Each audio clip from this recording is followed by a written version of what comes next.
in the chapter is a little misleading. In the simple fact, you might think that's all there is about Midrash. Yeah. So tonight we're only going to work on one part of it. Our next class will work on the other part of it. And please note that we'll only have touched the tip. Okay? So the word Midrash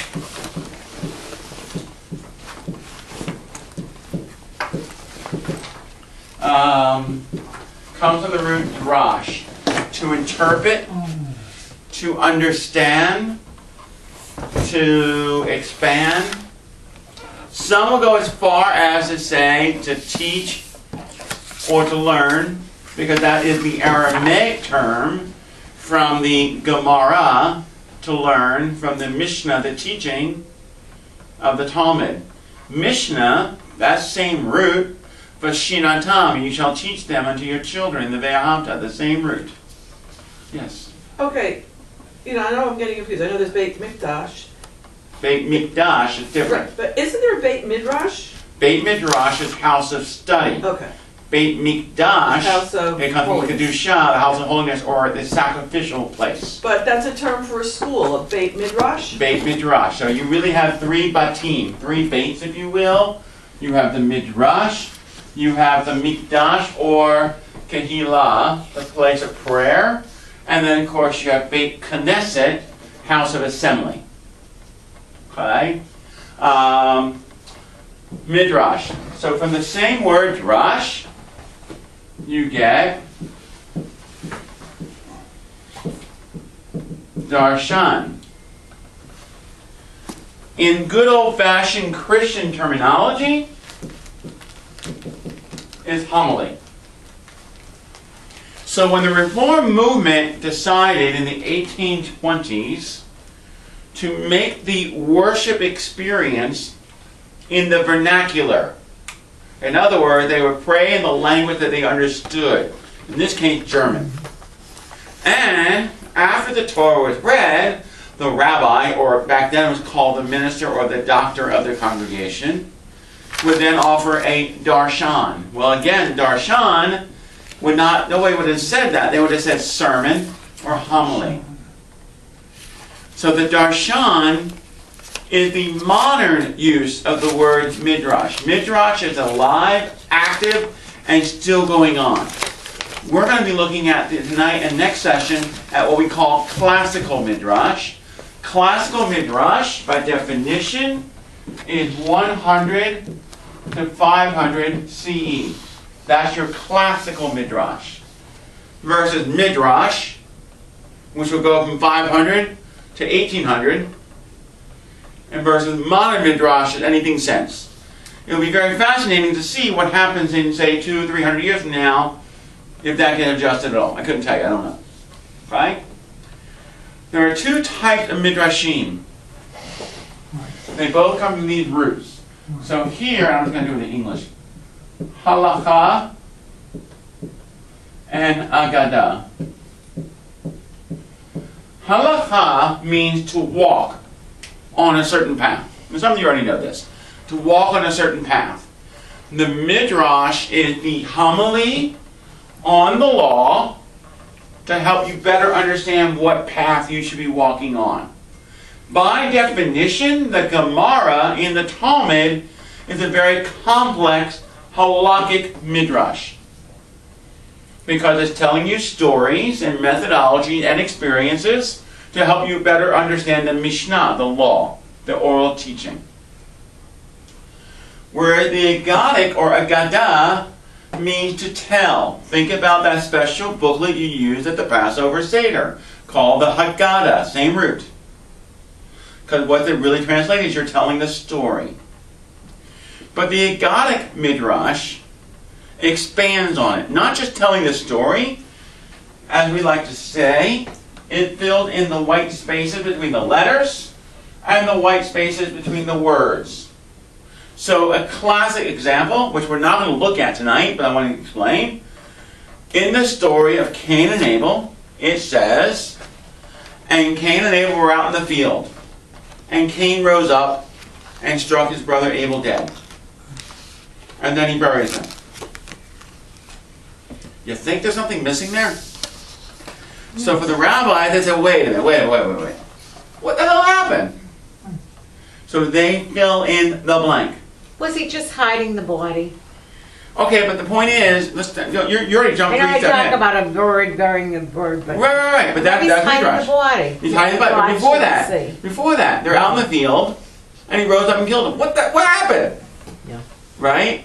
The Midrash gives us the story in the story. Now, the obvious question, of course, is this B'Shem Omro, meaning from God himself? And I'm saying that just as a gender-specific pronoun, not giving God a gender. Is it from God itself, or is it from the various folklore that they have learned? Are they sitting around going, okay, let's try this one out? The answer is no, they're not doing that. But we can also say with absolute certainty we have no clue. So therefore, we acknowledge that it became the tradition that got passed down. But then what happened later, after this period and even during this period, is when God says, where is Abel? What does Cain say? Am I my brother's keeper? And so the rabbis will go, what does it mean when you say, Ach Shamcha, my brother's keeper? And because they have the entire Hebrew text memorized, meaning beginning of Genesis, the end of Deuteronomy, really to the end of Chronicles. Well, at this point, they have the 5 books memorized and most of the prophetic books memorized. The rest of it's not there yet, right? Mm-hmm. They have it memorized, so they know every time that phrase happens. And so they're going to ask the question. And don't forget, in their minds, and in traditional Judaism, there are no superfluous words in the Torah. Everything is there for a purpose. So a Godic Midrash not only filled the missing pieces, but goes and tells you where the word happens again and why it's there. And we're going to look at both examples tonight. Okay? Now, there are many Midrashic texts. So in the first sheet that I gave you, which came out of this book, Searching for Meaning in Midrash, is a Jewish Publication Society text to conservative rabbis. And so I copied the 2 pages in here. You're actually missing one other piece, but it's not important for our purposes right now. The classic Midrash, the very first one that's written, is Midrash Rabbah. Literally means the great commentary. And the very first one was done on Bereshit. So, here is an example of Midrash Rabbah from Bereshit. And you open it up, and it's written like the Talmud.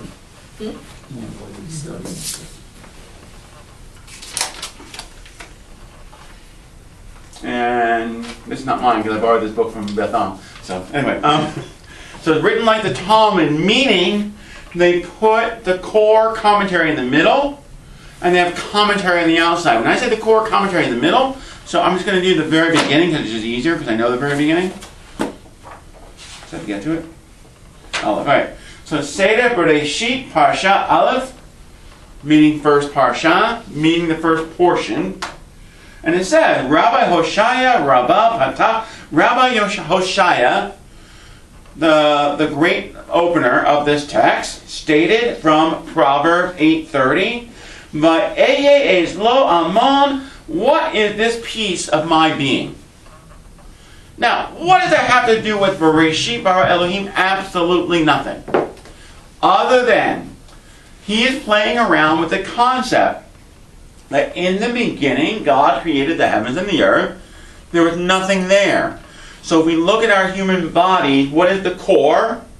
And how do we build upon it? He's just trying to look at our tradition and trying to understand it. So this was the first one we written down around 200, the Common Era. Okay? Now, from that, we had Shemot Rabbah, which is Exodus, and Vayikra Rabbah, which is Leviticus. I'm skipping the Mechilta for a second.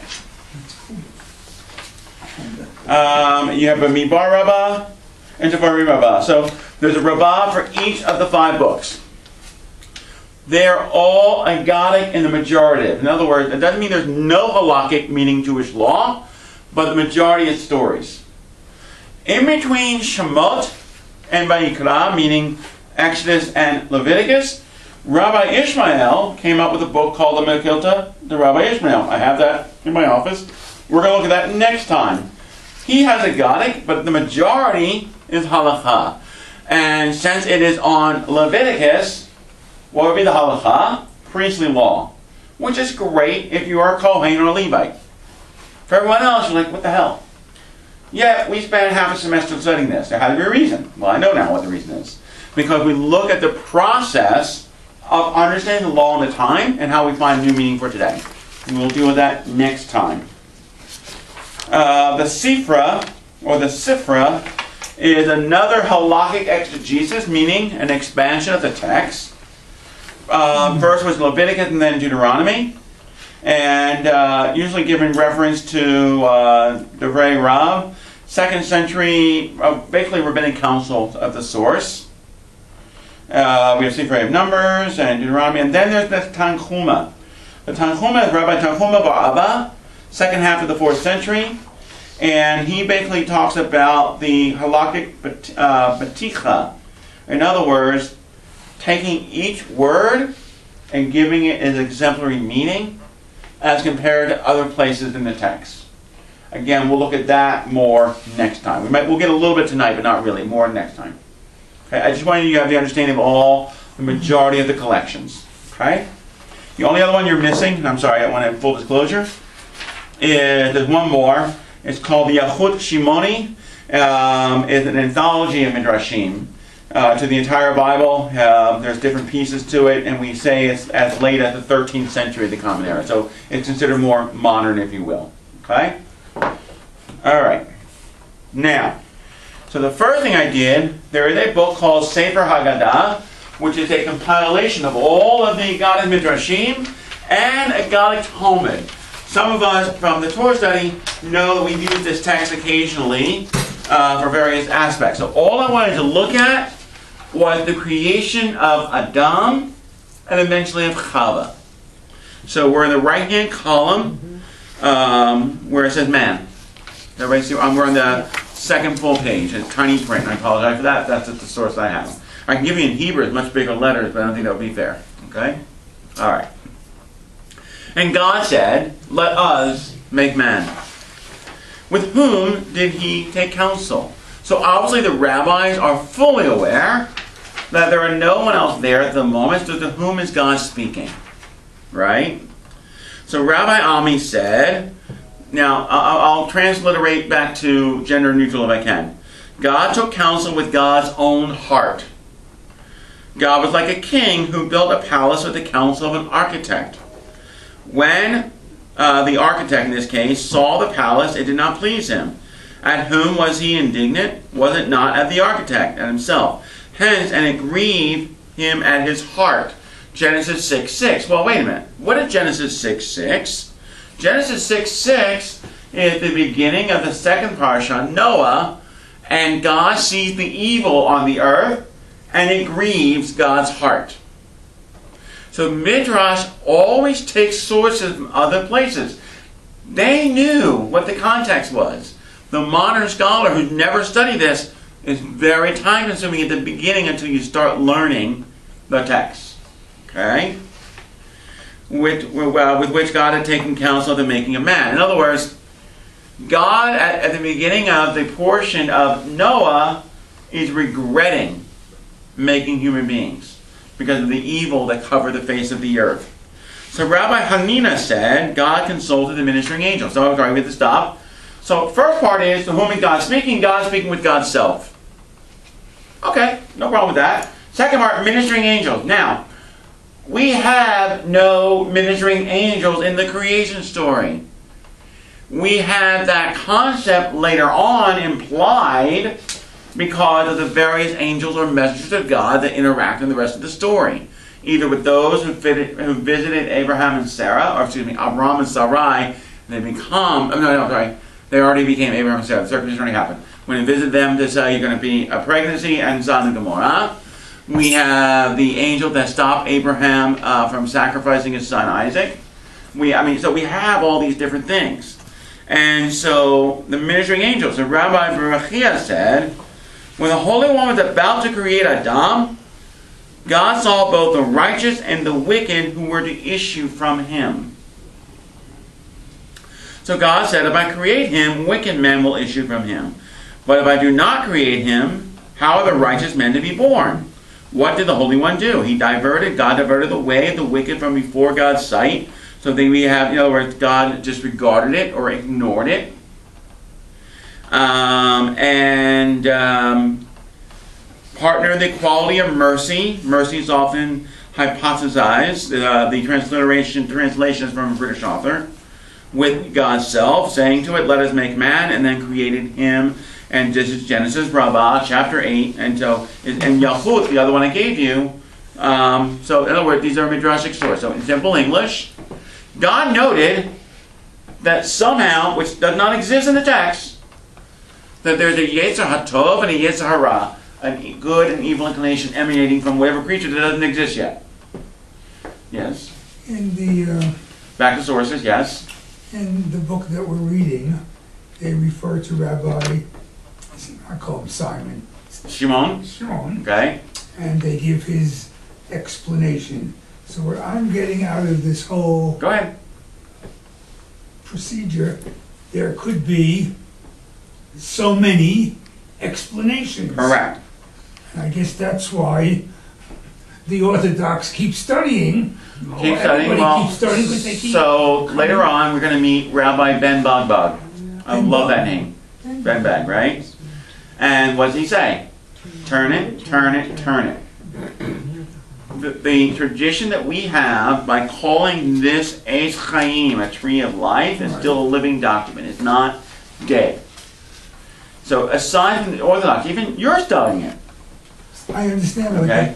But yeah, but when we say Orthodox study, it's very fascinating. They're not studying Midrashim that much. I mean, they are, but they're studying Talmud.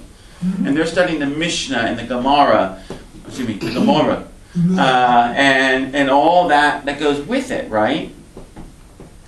Because they know they need to understand it in order to apply it in the world which they're living in.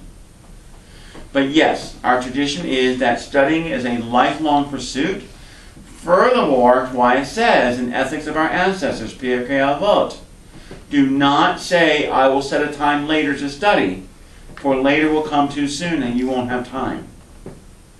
And that's why we're told to make it a fixed time as part of our tradition. So yes, it is constantly, and that's why we still today. Think about it this way. How many years have you been receiving 10 minutes of Torah from the Union? I can tell you it's been operational now for over 20 years. And yet somehow every year, this week, Parashat Tetzaveh, there was something new. No different for myself or no different for any of us. And I'm honest. I know if you were to look for an underlying thread in all of my talks and sermons, you're going to see a general consensus of education, taking care of this generation so that they can lead us tomorrow. Those are my, we all joke about the one sermon you have. With that being said, you're still trying to find new ways to understand it. And even now, I'm still learning new ways, which I think is important. It's like in the other chapter we were in here last time or whatever. That's right, from the Talmud, yeah. They spend so much time trying to decide when to say the Shema. Correct. Well, they're using that as an example from Tractate Brachot. I know exactly what you're talking about, yes. Right. So that was... From the modern perspective... No, from the modern perspective... Painful. So many things. Right. So I'm trying to remember... There was a bizarre show... Had two names at the title, both names were the same. Pete and Pete. Say again? It was a kid's show when my kids were little. Pete and Pete. No. It was an adult show in the 70s and 80s. Comedy? Comedy drama. Oh, comedy. Oh, was it? How many vowels do we get? I'll find it later. I'm like, I'm going to wake up. My point is, every episode was sort of the same, Yes. but they were trying to look at it differently each time. Oh, I understand. Okay. Here's the bottom line. When you get up in the morning, and before you go to bed at night, and at least once more during the day. Exactly when?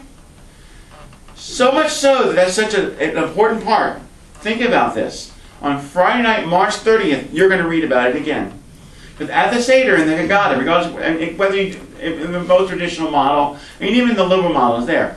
Rabbi, the sun is getting up. We need to start reciting the Shema. Stop arguing about these issues of Passover.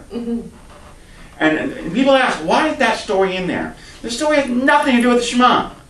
It has to do with, we have a tradition that we still struggle with the text, but ultimately, what are we supposed to do? Open the window and see what the people are doing. We may not like what they're doing, but they're doing it. So therefore, let's find a way to make it work for what the rules are. The Midrash is giving them an esoterical way sometimes of understanding, at least from this perspective. So you are correct. I don't want you... I come a long way in 25 plus years.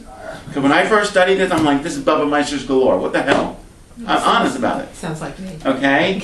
I've come a long way with this because I had a wonderful teacher for the 2 years. The 1 year I had to do this each semester. But they were very rigid about the way it was, which was good to get me the basics. Once I had a later teacher who I did not study with in Cincinnati. It was actually Norm Cohen in New York. Great guy. Who inspired me to look at it totally differently and made me appreciate the value of it. But occasionally, I help by this. I get it. So, okay. So we went from, to whom are we speaking? Oneself, angels. I'm speaking to, evil and goodness, which is really oneself again. The second piece, number 45, Rabbi Judah said in the name of Rab. By the way, it's very common in the text to give a quote in the name of a higher up, because that gives you authority. Okay? Assuming the higher up, of course, is respected. That there is a caveat there. Yes. Well, isn't it also so you're not plagiarizing? So the answer Giving is, attribution? so here's the problem with plagiarism. That's not an issue for them. In fact, it's an honor if you give a story and someone goes, oh, that rabbi already gave that story. Yes, he did. And no one's looking at that you're taking ownership of it. All right? However, when you're giving it to that person taught it to me, now I'm teaching it to you, I'm maintaining the link as close to Mount Sinai as I can. So it's almost like imitation is the... Imitation is the highest form of flattery, absolutely. Now, in Hebrew, we say B'Shem Omro, in the name of it.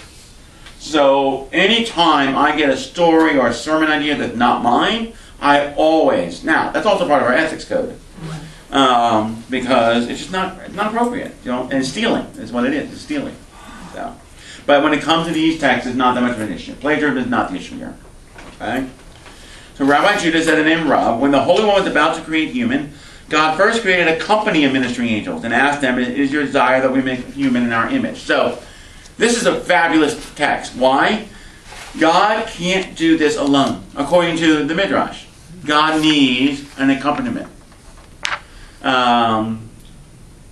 In the movie Schindler's List, when they start cleaning out the Krakow ghetto to move them into Plaskow down the road, you have this scene where somebody's playing piano because they should be accompanied so that we won't have to listen to the shrieks of the noises and so forth.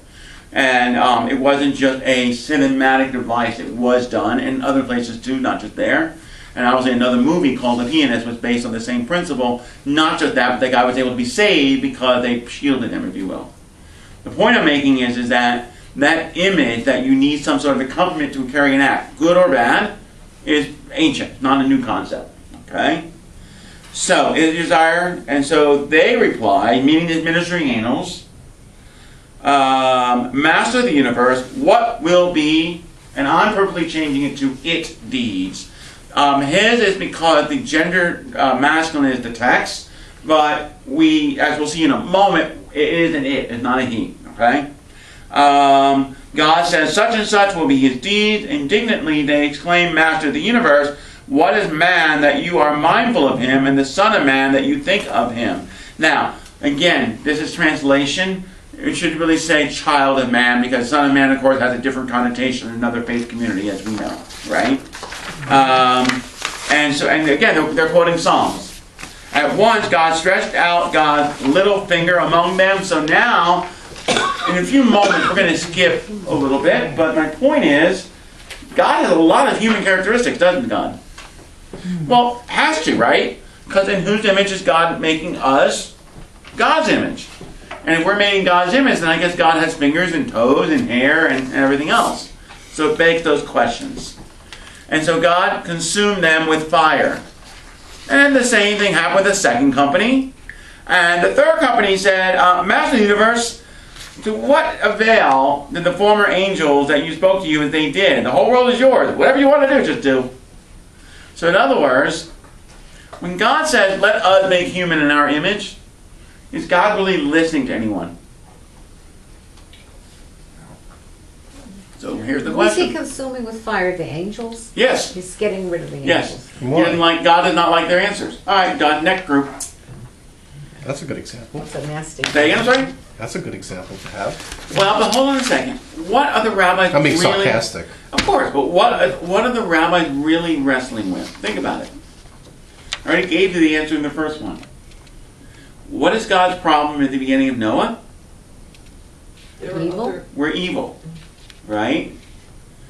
So they're telling God, you're going to make a bunch of screw-ups.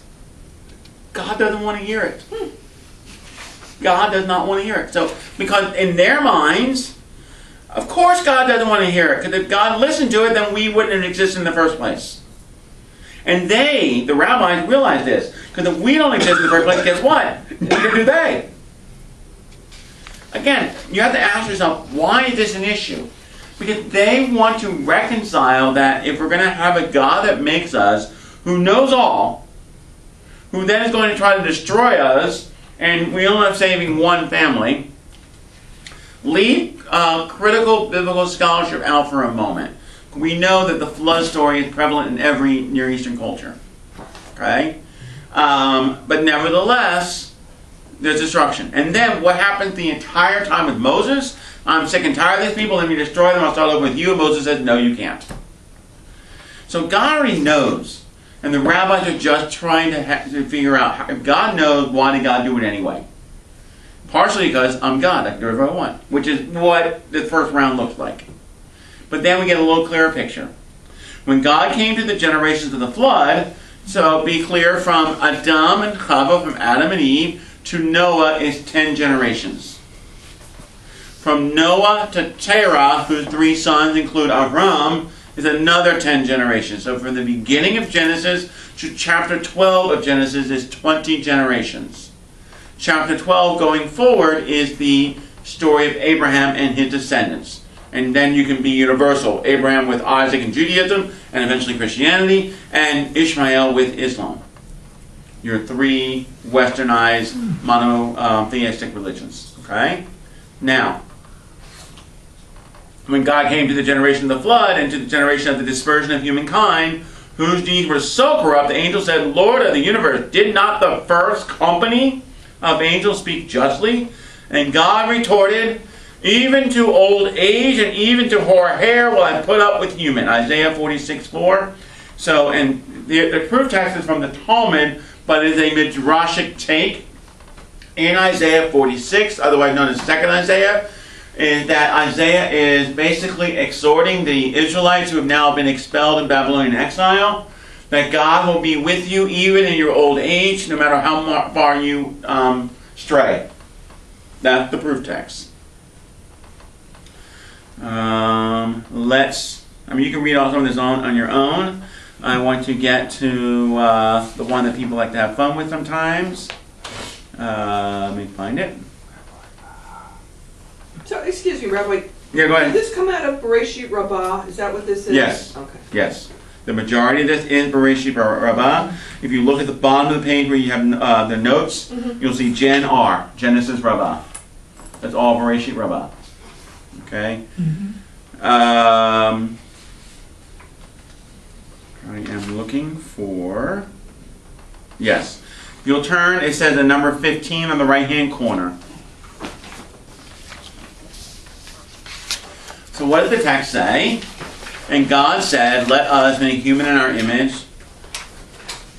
God made them male and female. So chapter 1 of Genesis, we have 2 people. So on your page, we're looking at number 60. 60. Rabbi Jeremiah ben Elazar said, when the Holy One created Adam, God created him hermaphrodite, bisexual. And the note there, normally androgynous means one who had both male and female genitals, but here it means two bodies, male and female, joined together. So it's one face, if you will. Any of us, even as a child or an adult, when you look into a mirror, but you're at the edge of the mirror where you can see part of your face but not the other half, and you have the picture that's male side and female side, but both organs are there. Okay? As it said, male and female, God created God them. Thus Adam was originally male and female, and called their name Adam. Now, when I translate this, when I teach it, I no longer say Adam, I say Adam, and I translate it as earthling. Because Adam comes from Adamah, earth, or dirt. Because Eve's Hebrew name is Chava, which means life. From earth comes life. That is not a far-fetched idea from biology and earth science by any fathom imagination. Okay? Now, Rabbi Samuel Bar Nachman said, when the Holy One created Adam, God made him with, or made it with two fronts. Then God sawed him in half. Thus Eve was created out of half of Adam's body and not out of a mere rib. Now, that is a midrash.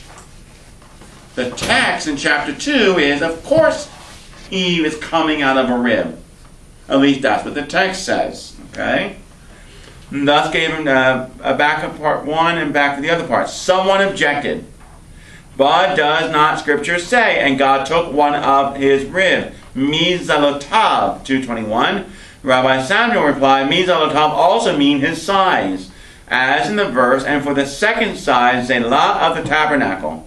So in other words, the word Selah is referring to the walls of the tabernacle, meaning the skin, animal skin that is covering it. Okay? So now, is it meaning rib? Does it mean side? So the Midrash is playing with the text. Classic Agadic literature here now. Playing with the text and trying to find a similar meaning elsewhere. To say, maybe it's not meaning rib. Maybe it means from his side. So in chapter 2, when God took a side of Adam and moved it over, that made Chava. Who knows? But it's a way of understanding the text. And then, Genesis 2:7 is the literal meaning of Nefesh Hayah. What it says is Nefesh Hayah, a living soul in Hebrew, and man became an animal being. That's someone's interpretation. It's not what it says literally, Nefesh Hayah. So Rabbi Judah said these words teach us that God first provided him with a tail like an animal, but then removed it from him for the sake of human dignity. So here's something they did not know. We know for a fact they did not know. That we're all tadpoles. Initially. And our spinal cord grows out and fuses into the back of our... Yeah, but when a woman had a miscarriage, they probably Maybe, saw her. but again, but miscarriage, but a tadpole, think about it. We're not. We're like the size of a nickel. Mm-hmm. Right? Even in the full form biology. Even the size of the nickel, they don't have a microscope to look. And I don't know if they, especially with the laws of purity, if the men would have even touched it. So again, I'm not discrediting what you're saying. I think it's a great assumption. But there must have been some with a little scientific curiosity. Correct. Again, I will never deny that knowledge, but we know it's not consistent. Okay? We also know a lot of the knowledge, particularly among the women, so beautifully described in Anita Diamant, The Red Tent, which, by the way, she is not the world's best speaker. She's a great writer. Whew. I went to her Shabbat luncheon at the Biennial. I was very disappointed. I went to one, I guess, at the two biennials ago. It was I was very disappointed. Yeah. Anyway, there is no question in my mind that the knowledge passed on among the women was incredible. And it's a shame that the culture did not allow it to be written down. I mean, it was orally transmitted, we know that. You know, think about whatever tales you heard from your grandmothers or your great-grandmothers about how to do certain things. You didn't know the rhyme or reason, but it worked. And that's the same logic here. So, again, there is a recognition that that first creature, contrary to what the Baptist minister in Backwater or whatever says, God created man. Well, not really. Not the way you might think. And so our tradition has always allowed the possibility of interpretation. One of the great things that many Jews by choice tell me is why they love Judaism so much is they're allowed to question everything. We encourage it. Whereas traditionally in particularly Catholicism, you're not. It is what it is. Okay? Well, maybe that's why the expression, two Jews and, Three opinions. know. Absolutely. But what the sad part about that statement now is two Jews, three opinions, but at least there are three opinions. You don't have to be two opinions and the two can't have a conversation. A commentary on today's world. How many of you caught last night's town hall on CNN or any part of it? It was intense. It was very intense. So I only caught bits and pieces of it while it was happening because I was doing some other stuff.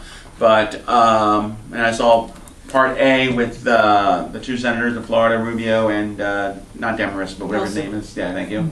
And it was fascinating. And then the second part, which I caught a little bit more of, between the sheriff and the NRA spokesperson. First of all, kudos to all of them for being there. I mean, I don't have to agree with them, but I give them credit to be there and have the conversation. And yes, I read all the other commentary today. People were planted and all that. I don't buy into that crap. All right, whatever. But my point is that there was a conversation. That is what's going on here. There are conversations. Do not think for 1 minute that they're all agreeing. They're not. You already saw someone took an objection, and the objection is noted. Okay? But there is a conclusion. The conclusion is you like this story, that story. They're not a right or wrong. Now, the other piece here, and the Lord God created man afar, but it's not what it means. Okay? Out of the dust, afar. From the dust of the earth. Rabbi Judah Bar Simon said, read the word ofer, not afar, but ofer, which literally means the word afar, dust, is superfluous, as scripture which could have stated, then the Lord God formed man of the ground. By a play on words, afar, dust, is connected with ofer, a youth, a strong man. Why is this here? Think about the entire story from this moment to the time they're expelled from the Garden of Eden. One can look at the Adam and Eve story as two young people coming of age, becoming aware of their sexuality because now they have knowledge, their eyes are open and they're naked. One of my favorite stories, only because, really, you have knowledge and the first thing you're going to realize is you're naked. And because I can tell you as a newborn, you only have three interests in your existence. You want to be dry, you want to be fed, bless you. And you want to be fed, and you want to be, when I say dry, I mean you want to be relieved and clean, and you want to be able to sleep and be comforted. Your sexuality is nowhere in the list. Okay? And so with that being said is that, read the word ofer, a young person. Adam was created as a young person. We don't deny that. I mean, Adam is not an old man when he comes out. Yet, when they kicked out of the Garden of Eden, what happens? They become mortal. They were immortal prior to that. They become mortal, and they will live a lifetime. Now, the lifetime, of course, is like 900-something years, and that'll change over time, but not yet. So he was created as a young man in the fullness of vigor. Rabbi Elazar, son of Rabbi Shimon, added, Eve also was created fully developed. Well, thank you for pointing that out. Okay? Meaning she's ready to reproduce. Now, why do we know that? Because what is the next thing? So even more precise, Rabbi Yochanan said Adam and Eve were created at the age of 20. And that's Genesis Rabbah. So hold on, that's Genesis Rabbah 14:7. I can look it up quickly without going crazy. Could you pass the Entenmans around? What do you want to try? The Entenmans. She wants Yeah, to absolutely. Yeah, because I'm trapped here. Absolutely. Just take and pass if you like. Okay. There you go. While I'm doing that, I'm looking this up real fast. 14:7, right? So that's... But it's all their commentary, basically. I'm sorry, please? It's just all commentary. So the answer is the word commentary is not the right word. It is Their a opinion. homily. It is an exegesis, which is a better word. It is an expansion of the text to give you a deeper, more intimate connection. But it's based on their opinion. Yes. Okay. Again, what I'm trying to get you to understand is that not all of it is based just on The original an text. opinion, right. So, afar of the dust. Rabbi Judah ben Rabbi Shimon said, "Read this, O fair young man. He was created, young man in his fullness." Same thing we just wrote there. Rabbi Elazar's age of 20. Rabbi Huna said, "Dust is masculine, while Adamah is feminine, ground. A potter takes male dust, coarse earth, and female earth, soft clay, in order that his vessels may be sound." So he's taking the combination of the masculine and feminine nouns and making it work. But there's nothing here that tells me why age 20. But I know why they chose age 20, because while later on, age 13 became the age of majority to start reproducing, that does not mean anything yet. But for here, age 20 was seen the age of virility. You're able to reproduce. Because what does God tell them? Be fruitful and multiply. When there's a census, don't they Yeah, take that's what I 20? was going to say. Again, please? You gotta be 20. Census. The census is also 20. But again, we don't know, right? They're fully formed. No, I was just going to make the same Yeah. point Myrna made. 20 to 50. Right. You're absolutely correct. Okay. Last but not least, this last piece, number 63, I wanted to include this because there's a concept that becomes much more prevalent in the medieval period, but it does date from the post-biblical period, and that's the concept of the golem. The golem is the mass of earth, clay, that you do an incantation of God's name and call it to bring it to life to be a protectorate. So if God taking earth or clay and fashioning it to make human and gives it the breath of life, it's the same genre of thinking. So it's said in the name of Rabbi Elazar, as the Lord was creating Adam, God had come to the stage where Adam had the form of a golem, an unarticulated lump, which lay prone from one end of the world to the other. So there's one mass, or what we call earth. With regard to this, scripture said, "Your eyes did see my golem," Psalm 139:16. Rabbi Elazar construed that these words are saying, so large was the golem that wherever you, O God, look, you saw it. So it's farther than the eye can see. This is the book of the generations of Adam.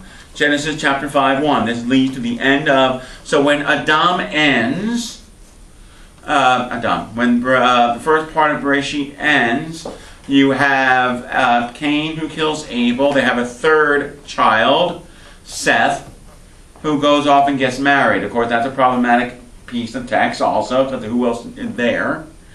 But nevertheless, we have the generations are named. And so that's what this is all about here.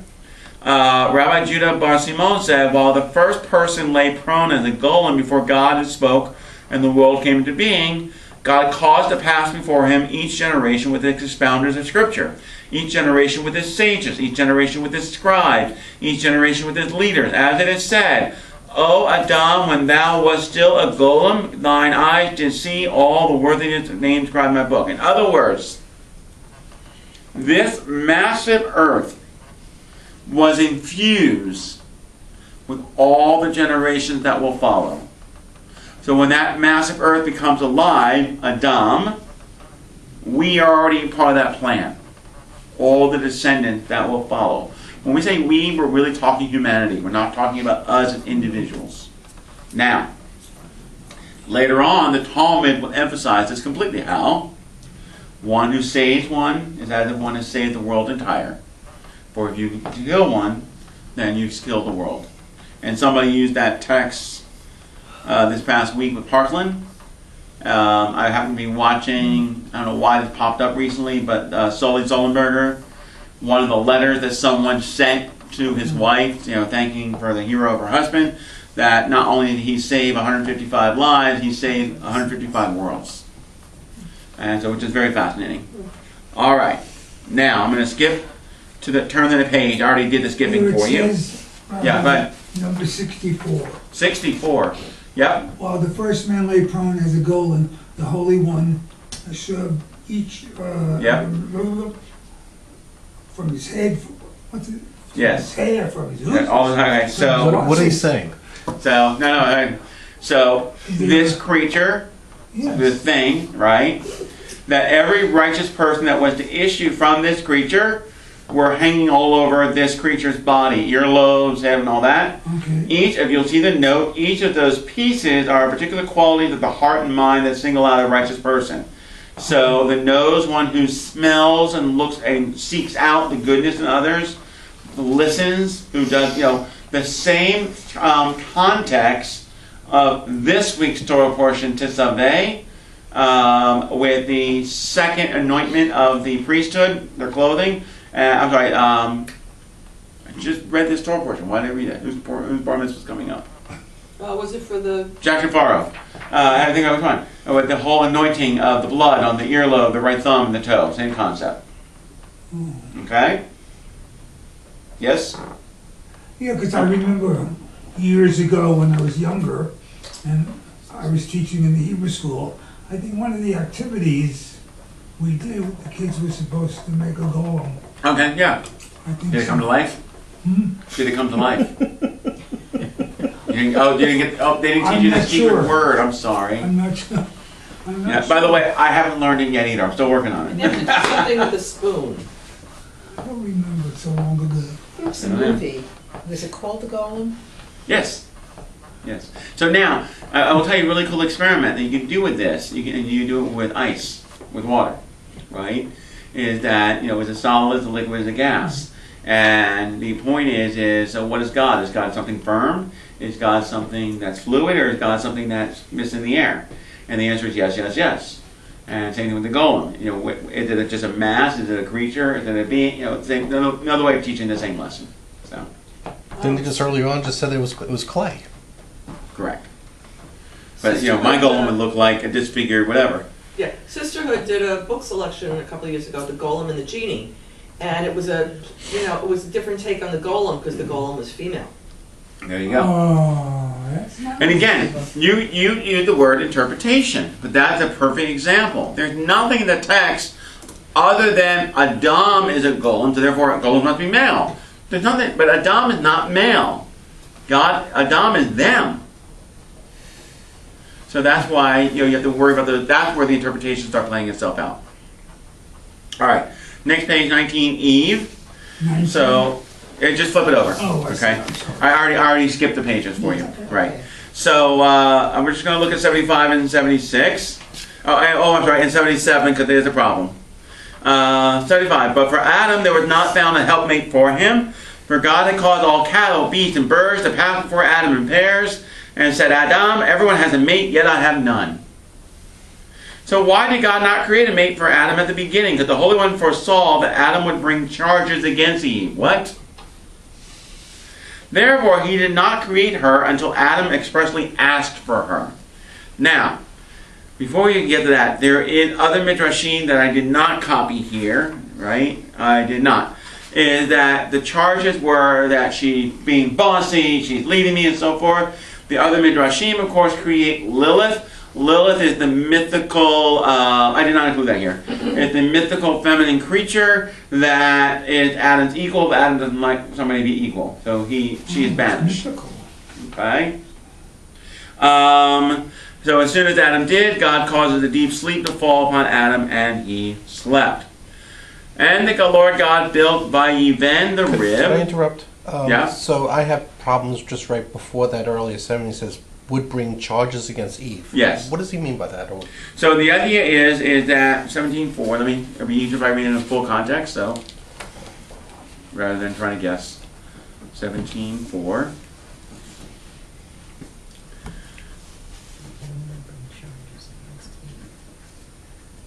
Wait. Okay. What is your name? What is your name? The name of the animals. He foresaw that he would bring charges against her, therefore he did not create her until expressly demanded her, but is not telling what the charges are. So I'm sorry, I apologize. I'm going to have to look that up again. Well, could that, did Adam make a charge at Eve after Eve made Adam eat the fruit? The answer is yes, but I'm not giving a proof text here, so I don't want to say yes or no. Where those are when God said, "What is it words. you've done?" and Adam says, "But she did it. I didn't do it." I'm just saying those words are very No, you're asking the right question. I don't have a Okay, good that's answer fine. for you, That's but I'm fine. gonna look it up and I want to get it to you. So I just don't have the right answer. Okay. I get tripped up on things like that. No, I like doing stuff like that. That's fine. So number 76, and the Lord God built by Vayiven, the rib. Rabbi Joshua of Sechanin said in the name of Rabbi Levi. The text says Vayiven, which can also mean he considered well hitbonen. The commentator regards Yavinen as a form of being, understand. But which part to create her? God said, I will not create her from Adam's head, lest she be conceited, nor from the eye, lest she be a coquette, nor from the ear, lest she be an eavesdropper, nor from the neck, lest she be haughty, nor from the mouth, lest she be a gossip, nor from the heart, lest she be prone to jealousy, nor from the hand, lest she be light-fingered, nor from the foot, lest she be a gadabout. So God made her from a rib, a part most modest and chaste. Again, written by men. Still, even though as God was creating each and every member of her body, God kept saying, be modest, be chaste. Ye have nevertheless said not all my counsel, for all the aforementioned undesirable qualities are in her. From Proverbs 1:25. Oh, so she's still got Sexism has been around a long time. Yes. Don't forget, there are statements in Proverbs that clearly show a hierarchy of men over women. One of the challenges that I have as a modern man, and I always ask permission, I don't do it without permission, and that's the Eshet Chayil, the woman of valor blessing, where she dotes on her husband, her children rise up and praise her and so forth. It's totally fine. But nevertheless, some women are like, that's not me. I'm like, okay, then I won't, That's so I always not ask me. permission. I always say that. That is or is not I you? have it written down, Susan, Just not know to use that. Not to use. Okay, yeah, no, and I'm respectful of that. That's my Seriously. point. It is Proverbs chapter 31, verses Really 10 through the bothers end. me. It's But like, that's all the blessing that's all traditionally the blessing that the husband and the children are supposed to give the mother every Friday night. Yes. it's like when you go to a funeral and the woman is, they say that she's Kyle, and you have a couple people, oh, she was nasty. Yeah.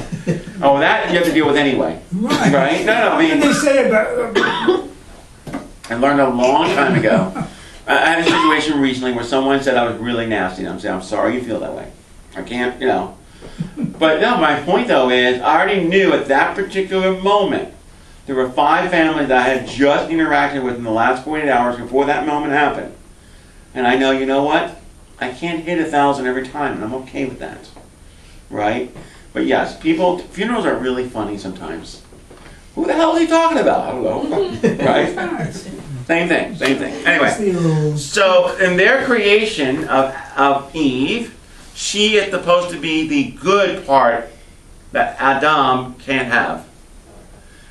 Now, what are the rabbis really doing here? They're holding women at a certain level of a pedestal, and women can't behave a certain way. That's great, but they're giving examples which they clearly understand. Whether they're talking about their wives, their daughters, I can't tell you. I have no idea. Okay? But then, Rabbi Hanina, number 77, son of Rabbi Edi, says, the letter Samech appears here for the first time in the Torah. So up until chapter 2 of Genesis, the letter Samech had not happened yet. And which implied that at Eve's creation, Satan was created with her. There's a lot to read here, so the note. And God closed up Vayizgor, the place with flesh, meaning when the rib came out. The verb, sigar, close up, began through the letter Samech. Rabbi Hanina takes the letter to hint the presence of Satan, who personifies evil passions. The word Satan, though, is usually spelled with a sin. It is for the purpose that the comment spelled with a Samech. So again, he's taking the homonym letter, not the letter that's part of the root for Satan. Satan is sin, tet, final nun. And Satan? Isn't that Satan? Is that data you said? Satan. Oh, yeah, okay, I'm sorry. Yes, in English it is Satan. Sorry, forgive me. So the problem is, when we say Satan, it is the tendency for most modern people to have a very Christological picture created. because that is not the Jewish understanding. Satan is the archangel, the angel that is all the negative, if you will. But don't forget, we don't have somebody with a pointed tail, horns, and a red pitchfork going hot enough for you. That's not a Jewish a symbol. That's why I want to be real clear about that. That's why we say Satan. It literally means archangel. It does not. If I was reading this on my own, I would read. Satan, I know, but that's the modern reader, because that's that's a word you know in that context. So. If I looked up in Google, it would tell me the same thing. Now I want to be real clear about it. Not Satan as the saran wrap. Don't do that. Anyway. So, oh yeah, and then this one I love, number 78. Caesar once said to Rabban Gamliel, your God is a thief, for it is written, and the Lord God caused a deep sleep to fall upon Adam, and God took one of his ribs. Rabbi Gamliel's daughter said, leave him to me, and I will answer him. Turning to Caesar and said, send me a police officer. Why do you need one, he asked. She replied, thieves came to us during the night and took a silver pitcher from us, leaving one of gold in its place. Would such a thief come to us every day, he exclaimed. Ah, says she, was it not Adam's gain that he was deprived of a rib and given a wife to serve him? Clever. Okay, so now, aside from the difficulty of seeing the subservient of women to men, as in our tradition, the implication is that Adam did not lose a rib. Adam gained a wife, a partner. Now, traditionally, when one gets married, the woman stands to the man's right-hand side, because that is the side that the rib was taken from the man to create woman. And so he leaves his parents' house and cleaves to his wife. He goes back to the side that is, quote, missing, and to reconnect. Contrary to popular belief, men and women have the exact same number of ribs. We don't have one less. Okay? The other piece of it, of course, We as don't I have a always tell... spare rib? No. Well, that's funny though, but this is what I always tell husbands. You know, if you need to remember, your wife is always right. That's why she stands on your right. Right, Right? right. Isn't that why you break the glass at the end of the ceremony? Because the last time you get to put your foot down, right? That's cool also. Okay. I gave you some more stuff there. You can read that on your own. Turn to the page that says at the top, the wicked are controlled. All right. So this is straight from Bereshit Rabbah. So remember I said, they are doing commentary to the text in itself. This is classic Midrash. So in the text from Genesis chapter 8, the flood is done. Noah and the sons come out of the ark, and everything goes on their way. Noah builds an ark, taking of every clean animal, every clean bird. He offered burnt offerings on the altar. God smelled the pleasing odor, and God said to God's self, never again will I doom the earth, since the devisings of man's mind are evil from his youth, nor will I ever destroy every living being as I have done. Okay? So what's the question they want to ask themselves? The wicked are controlled by their hearts, but the righteous control their hearts. When God says to God's self, that's the line they're playing with. And the Lord said to himself, literally said to his heart, the wicked are controlled by their hearts. The villain thinks, literally says in his heart, Psalm 14:1, and Esau, they're giving me proof text now, said to himself in the heart. Jeroboam said to himself in his heart, 1 Kings. Haman said to himself in his heart, Esther. But the righteous control their hearts. Now Hannah was praying to herself, to her heart. David said to himself, to his heart. In other words, they give you all the proof text where that phrase, Lord said to himself, or literally when it says in the text, speaks to their heart. Okay? So they give you a little introduction here. The whole issue of anthropomorphisms, where God's actions are described in human terms.